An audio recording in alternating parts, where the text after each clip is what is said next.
முருக பக்தர்களே, மறந்தும் கூட வருகிற மாற்றிருப்பத்து 3ஆம் தேதியை தவற விட்டு விடாதீர்கள். அன்று திங்கட்கிழமையில் வரும் மகா சோமவார கிருதிகை வருகிறது. பொதுவாகவே அனைத்து திங்கட்கிழமைகளிலும் கடைபிடிக்கப்படும் விரதத்திற்கு சோமவார விரதம் என்பார்கள்.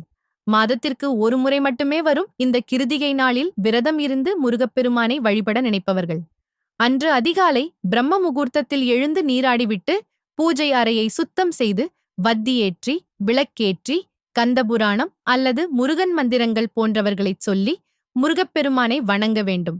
அன்று ஒரு நாள் முழுவதும் விரதம் இருந்து முருகர் கோயிலுக்கு சென்று அங்கு முருகப்பெருமானை மனதார வழிபட்டுவிட்டு யாருக்காவது இந்த சோமவார கிருத்திகையில் அன்னதானம் செய்வது மிகப்பெரிய பலன்களைத் தரும்.